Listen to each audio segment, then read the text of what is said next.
Welcome to the Just Do It podcast, hosted by Duffy. Dental Entrepreneur Women is here to dive deep and share stories with the mission to inspire, highlight, empower, and connect all women in dentistry. All right. Hello, everybody. It's Duffy, and welcome to Just Do It podcast. I'm so happy you're with me today, and I have a really great person for you today, and she is a new friend, but a fast friend. She found us online, and she dove into Do, and she is amazing and a real asset to our community because we are women. We have businesses, not only just our own business, but if we're working in a business or we're running the household business, and we need to take care of our money. And let me tell you a little bit about her. Here's her bio. My father was a financial advisor who introduced me to the impact proactive planning can have on people's lives at a very early age. At the same time, I also watched my mother struggle to make the right forward-focused decisions after divorce, which ultimately led her to a life of financial insecurity. Forever moved by the sacrifices she made for us, I wanted to honor her by helping others avoid some of the mistakes she made. Now, as a passionate financial professional myself, I strive to help others make sound financial decisions that expertly balance their priorities today and their future needs. Fun fact, she has 5 dogs and lives 15 minutes from where she grew up. Please help me welcome Laurie Ingwersen. How are you today, Laurie? I am great. Thank you so much for having me. I'm excited to be here. Well, I'm excited to have you and in our community because, as I was saying, we are all women making money but not paying much attention to it. And we've all seen friends of ours, mothers, single moms, everybody out there that really doesn't take their financial education seriously. We kind of leave it to the men, and we have for years and years. Yeah. How did you get into this, by the way? So I really started coming into the office with my father at a young age and loved the atmosphere. And when I was 14, his assistant went on maternity leave and he asked me if I would come in and answer phones and just kind of cover some light administrative work, and loved it. And I knew from that point, I really wanted to come into this industry and was fortunate enough to have a fantastic mentor in my father. And, he's just always had that proactive planning mindset. My mindset is very similar. So I love that planning, putting something on paper and seeing it actually come to life. It's very, very satisfying to me, as well as helping people. Yeah, well, you were born into it, and it seems like it works beautifully with your gifts and your talents. I've got a couple of questions for you. A lot of people know that my story was from riches to rags. So, Tom and I were married. He was a great corporate guy. We were doing really well until he started his own business. And so I do have a little bit of insecurity around money. And I want to get this really right when I'm asking you these questions today. Yeah. So you work with clients navigating major life transitions, retirement, divorce, even emotional challenges around money. How do you help people feel confident and cared for during those big changes? Yeah. And, I will just say that any of these transitions can be extremely stressful. I mean, retirement, while it sounds like, oh, I've been just waiting to retire, it's such a major life transition where you're going from accumulating assets to now spending those assets. It can be very stressful to change that mindset. And so a big part of my job is just to listen and understand what are the areas that are causing stress in my clients' lives and how can we help relieve that stress. And a lot of times it's just putting together a plan that takes a look, okay, where are they today? What are their goals? And do they have the resources they need in order to navigate their retirement and stay retired rather than have to go back to work, right? Nobody wants to outlive their assets. And so making sure that we have that plan in place. And then when it comes to women, and you mentioned this in the beginning, a lot of times women tend to, not as much anymore, but for, earlier generations, tend to not be the financial leader in their relationship. And then all of a sudden they have to step up to that plate, whether it's because they were divorced or maybe they're a widow now. And that also is very stressful time as well. And so just really listening being that sounding board and helping them make those financial decisions that are so important is, one of, I think, my most important roles. As a woman, we really do face that wage gap. A lot of times we're taken out of the workforce. We're caring for child, we're caring for parents. And so we're really starting from a different baseline than men a lot of times. And so we have to catch up with our savings for retirement and our planning. And so all of those different situations can really impact you, not only financially, but emotionally. And so making sure we, kind of tying all of that together so you're comfortable with the plan that we're putting in place. That is so real for me right now because of my age, right? And so I just a story, my sister just retired, turned 65, got married, and she's had a financial plan. She just got married for the first time. So she's had to manage her own money all these years. And you're right, as far as the wage gap goes, but she's done very well. And her financial planner, what she did is what you're talking about, honestly, Laurie. She gave her the confidence that she can retire. This is a good time to retire. What to do with the certain assets, how to buy the car. Do you use cash or do you put it on loan? How are you going to be able to afford your house payment? If you live to be, now, what is it, Laurie? Is it 95? Is it, how far do you plan out for people? Well, it depends on family history, but at a minimum, we are planning to the mid-90s. Yeah. And so if you retire at the age of 65, you could be in retirement for 30 years. And that's a real long time. And we need to make sure that when we are looking at different spending goals, that we're including cost of living adjustments on that. And so, if you retire today, 20 years from now, you probably need twice the amount, right, to spend. And, we want to make sure that we're not only just factoring in your basic living expenses, but we want to have a fun retirement, right? What are all those kind of hopes and dreams that you have? So we want to incorporate that, whether it's traveling around the world, if it's a vacation home, if it's helping grandchildren with college education funding. There's so many different goals and it's so personal. And that's why we really have to take the time to understand, what are your goals? What is your desire? Yeah. And just having an expert, I just think it's so cool to be able to have an expert. All you ladies that are listening to this podcast, to have an expert that's female, that's kind of lived it, like you talked about your mom. You've seen that. You've obviously got the chops for financial advising, but you understand the mindset, the emotional part of it. Because the other friend I had, when I was at her wedding, it was really funny because her other friend had just retired. And she and her husband had a really great business, but she was kind of freaking out that check didn't come in at the end of the month. Because it's like, it's one thing when you're spending money and, that check comes in, but then all of a sudden nothing is flowing into the bank account other than, interest and all that kind of stuff. You definitely need an expert because we're experts in our lane, but you can't be good at everything. And I think it's so important to, not think that this is a luxury. You just need a financial coach. And I feel like that's really what you do provide is, also how do you set that stuff up? I've heard it also, Laurie, we know with the mergers and acquisitions, and I hate to say it, but they will buy a practice that it's a shell of the practice they thought they were buying. Yes. And that's, you probably have to deal with the loss there. And it's a big, what do you do when you see surprises? I guess it's great that you can hold their hand through it, but life definitely throws you surprises. And whatever the plan that we put together is, it's a snapshot of where they are today. And it's going to constantly change. So we really call it a living document. So it changes as your life changes. And it needs to be updated on a consistent basis, right? I would prefer that we're planning for retirement 20 years ahead of retirement, right? Because the earlier you plan, the better. Yeah. That's not always realistic. And so sometimes people come to me a couple of years out of retirement, or I've even had people come to me and say, I want to retire right now. Can I do it? And so with the changes that could happen, if they unfortunately did fall into a bad deal, or they could retire and the market could be volatile and have some negative volatility, and how does that affect them? So all of those things happen. So it's really important that the plan is adapting as life is adapting, and then we can make changes to that.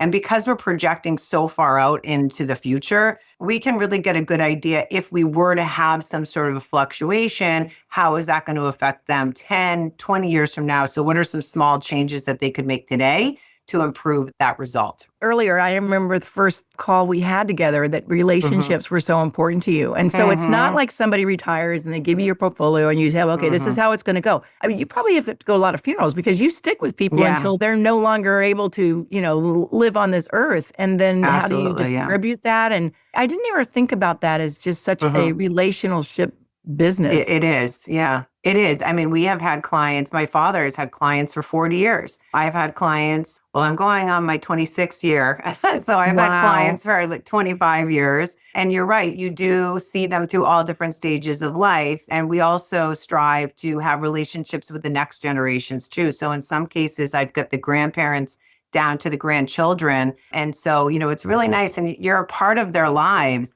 On a consistent basis because we are very proactive. So we're in touch on a regular basis because we want to know if something has changed in their lives and that, of course, that we're there and we're thinking of them. And other things that change are, for example, risk tolerance. So somebody retires and maybe they have more appetite for growth in the beginning, or as they're leading up to retirement, they want more growth exposure in their portfolio. And then as they're retired, they want to have less volatility. They want to have some more consistent returns. And so helping them understand, okay, what you want emotionally versus what you need to take as far as risk is very important. And that's going to be different from the grandparent to the grandchild, right?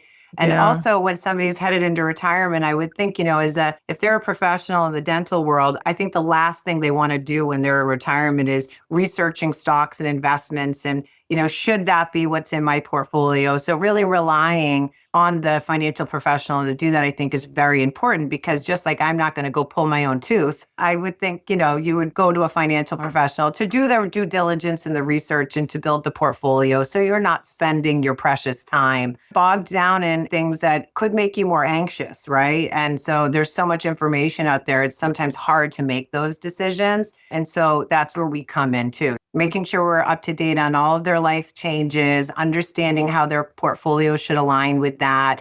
And then also some strategic tax mitigation strategies, wealth protection strategies, charitable strategies. All of those things are really important to align all together in the plan. It's fantastic to really get to know so many different types of personalities and really get to know their family and their values. Yeah, and the businesses that they run and the profitability. I mean, there's so many things. You're like that call. You're the person that they call if something happens and even in the market. And I think the big part is the peace of mind that you're giving people. I don't even know. You said tax mitigation. So what I don't even know. Tax savings, I would say. What are some ways to defer taxes? Yeah. So I have never had anybody talk to me about that. So tell me a little bit, because that's so cool. Absolutely. So while you're in your working years, of course, that would be contributing to IRA accounts, 401k accounts. If you're a business owner, you can establish, of course, retirement plans for your business, depending on your income. But there are ways that you could defer over $100,000, a couple $100,000 a year of income through setting up.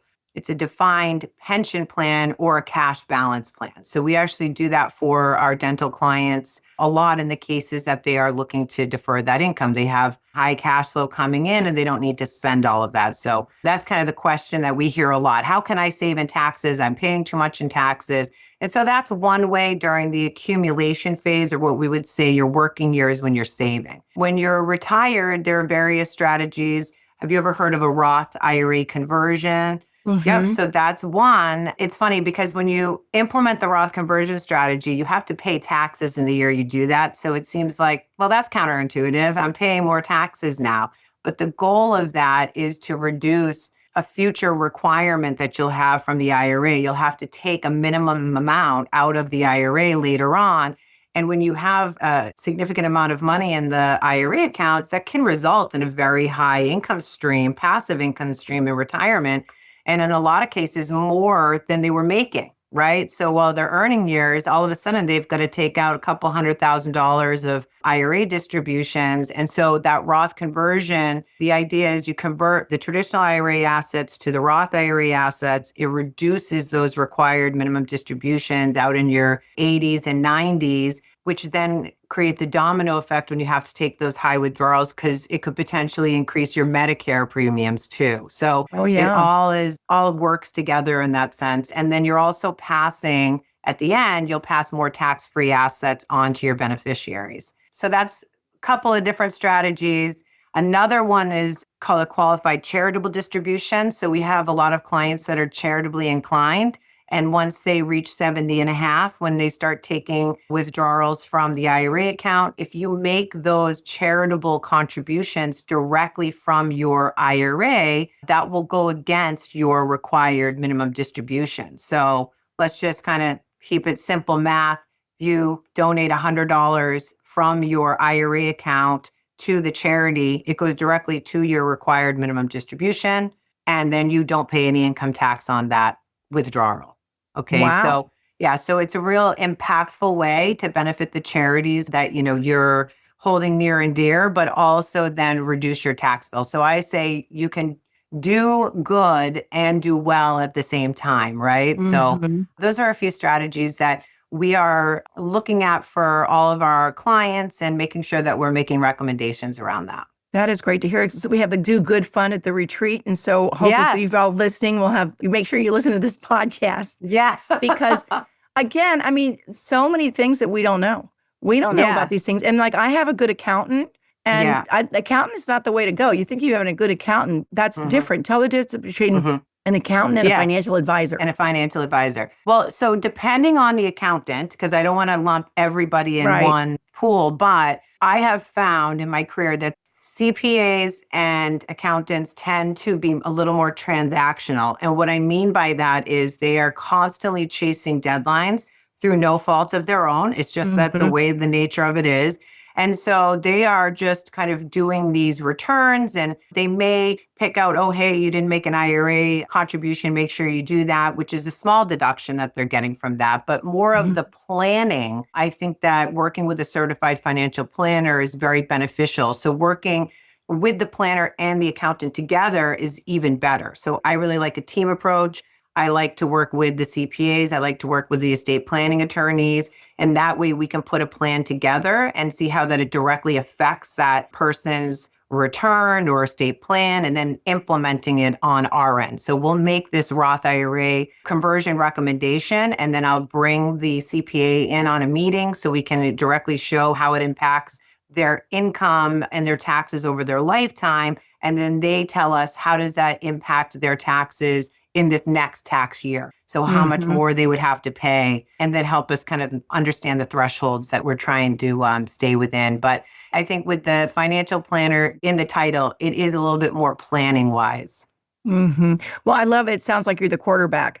That's right. You need somebody that's going to like set the Yeah. pace and then set the plan. Because again, I just Yes. remember my sister was always she knew exactly what she could Mm-hmm. do when she was going to retire. And she was so Yep. happy to retire. Yes. And she's Yes. not nervous about anything, knows Yeah. exactly the lifestyle that she can live, and Yeah. she's going to live it. She's been waiting for this for a long time, but she's had a financial planner for, gosh, as long as I can remember. And I'm really proud of her because my husband's always That's taking great. care of that kind of stuff. And Yes. I'm trying to get more into it. And it's never too early to start. Some of our dudes are starting their own business. They don't have a paycheck necessarily coming in, Yeah. but that shouldn't deter them from reaching out to you or to a financial No. planner because you don't need to have a boatload of money to start, right? You got to have That's a right. plan on how to Yes. have at least enough money for you to we say dues don't retire, but we don't mean that you're going to work the grind. We mean you're going to Yes. do things that you love because That's you right. want to, not because That's you right. need to. So Yeah. tell us, is there a certain amount that you need to have in the bank before they can work with you? For planning purposes, no. I'm always happy to meet with people. And like you said, earlier the better. I even with my clients for their children that are graduating college, I always recommend have them meet with me. We'll put together a plan. It's going to be a very simple plan at that point, but it's very motivational as well, right? And so just seeing how a little bit of savings every month, how impactful that can be later on, I think sets a fire under people, right? And it's like, well, if I can only save $100 a month or $1,000 a month or whatever it may be, it goes a long way to meeting your goals. So the earlier, the better. And for some of the planning, a higher income stream is probably required, or, some larger assets under management would definitely be required. But there's always strategies that we can at least recommend that will give you an edge. What you said was something about, can you afford to retire, Yeah. right? And, a lot of people come into the office and that is really their first question. Can I afford to retire? I want to stop working. And then when we run the plan and we show them, you can certainly afford to stop working right now. A lot of them say, well, you know what? I don't want to stop working. I actually like what I'm doing. And now that I know I don't have to work, it makes going to work so much more enjoyable. And I have had this happen to me several times this week, and this happens a lot. And this is one of the better parts of my job, when I tell people that they could spend more than they planned. Yeah. Right. So many people spend years and years saving and kind of scrimping and, oh, no, we shouldn't do that. We're going to do that later. And then they've accumulated so much assets. It's hard almost to change that mindset of, oh my gosh, now I can go on that vacation, or I can book that, or I could fly business class. Right. Yeah. I mean, we've had to tell that to clients. They were going to Australia. And I said, how are you flying? And they said, economy. And I said, you can afford to fly business. Please, splurge a little on yourself. That's such a long flight. So we will certainly tell people if they're spending too much, which is not a fun part of my job, but I will do it because it is required. But I also really enjoy telling people, you know what, you can spoil yourself a little bit, because I'd rather you spend the money that you spent your whole life saving rather than somebody else, because somebody else will spend that very easily that didn't earn it. Wow. That is so cool, because I can just see them on the flight in business class going, this is so cool. And they're not, and if you hadn't told them that, Laurie, they'd be like, I don't know if we should have done this. You know what I'm saying? That is the mindset of having wealth, and knowledge is power. Yeah. Let's just say knowledge is power. And the other thing that struck me is, like, if you're a college student, you've got a plan, anybody, even if you go through the plan and you see what your goals are, you may not go to Starbucks every week or every day on the way into the office. You may think, well, maybe I will save that because I have a goal of saving so much a month, and that's going to diminish that amount. And what are you willing to give up? Or even just illustrating, if you took that money you were spending in Starbucks and you save that every day, and you got a 7% rate of return over the next 20 years. Those are the questions I actually love answering. And I love, showing people, whether it's, my clients' kids, my own kids, or my friends' kids. I mean, I get out my calculator all the time just to illustrate that. And it really is just like, that's significant. $6 a day on that Starbucks coffee, and then it will be a lot of money later on. So love those kind of educational meetings. And I think that it's really a good way to give back and support women, and women supporting women. And when I first looked at the website for Do, and, everything was about empowering women. And I said, it's just so important that we do that. We have to support each other. We have to lift each other up, whether it's through here or other financial advisors that are just starting in the industry. I really love to mentor young women in the industry, because there's not a lot of us still. We're very underrepresented. It's a definitely passion of mine to make sure that we can share that all together, because there's so much room for success out there, right? Everybody should be able to be a cheerleader for everyone's success. I love that so much. Even what you said about taking the kids on as a favor for the parents. I mean, I know that you have built these long-term relationships, and where your clients refer you and your friends. And I mean, if you had to pick, what is the secret sauce for how you've built your book? Because, you came in with your dad, but you're building your book of business. That's right. Yeah. I would say that it is showing up consistently, being very proactive.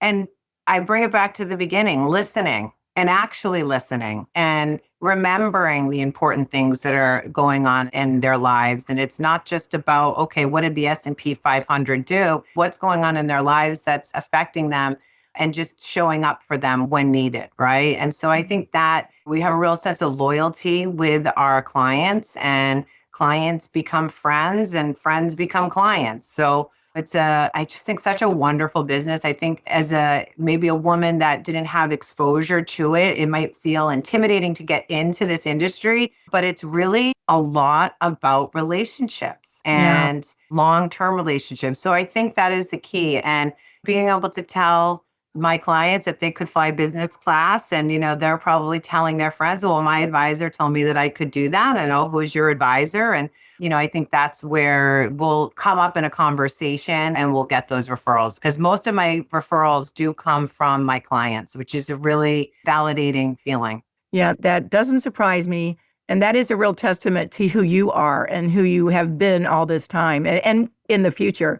I think there's maybe a lot of dental professionals that are listening to this podcast right now. They're saying, what do I need to do to get into this business? Because when you talked about that, honestly, it is kind of a feminine leadership business because we love relationships. Women typically are really into that, and they listen. They want to know about the families, and all of that is really important in the planning for the future. I'm so thrilled to know you. I'm so thrilled to welcome you to our community of dental entrepreneur women. How do anyone listening here find you? And you're going to be at the retreat in November. I'm going to be at the retreat. I'm very excited. Yeah, absolutely. You're going to have to pick Laurie's brain. I love it when you come. Don't overwhelm her, ladies. We're just going to welcome her, but it's going to be questions will be coming up from all sorts of things. But how do we get in touch with you, Laurie? Well, you can get in touch with me via email. I am on LinkedIn, or you can reach out to me directly on the phone. Any way that works. If you go on to the website, which I think will probably be linked to this It'll podcast. be in the show notes. But what is it? Just what is it in case they want to write it down right now? What's your website?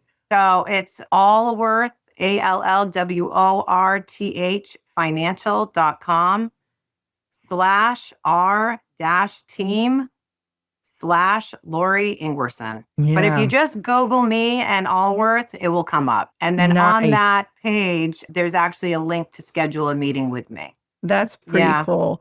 Well, I had to make it easy. Yeah, you do make it easy. Well, I the other question I have is you had the 5 dogs. And when I first had the Zoom call, you were at a beach house. Did you go to the beach house with all the dogs in the car? Yes. Okay. Yes. I stick them in the bag. They all have harnesses and they're kind of all attached in, but they're pros at it. They know as soon as I bring out the harnesses, they just know they're going to the beach house. So they get excited. But yeah, they range in age from 14 to my grand dog, who is 2.5. They're definitely all different breeds and looks. But yeah, we're kind of crazy about our dogs. I love it. Well, we've got a lot of dog lovers in our community as well. And you're so cool. I just loved having you on the podcast today. Thank you. It's been such a pleasure. I appreciate it. You're welcome. And we look forward to seeing you in November. Ladies, if you're listening, on November 13th through the 15th in Charlotte, North Carolina, we have our 7th annual retreat. I can't keep track now, but we want to welcome all of you. We don't care what you do. If you're a woman and you have a toe dipped in dentistry, you are welcome to come and sit at our table. And we hope that you will stay through dessert and check it out on dew.life. And we will be happy to share any information for you about that. And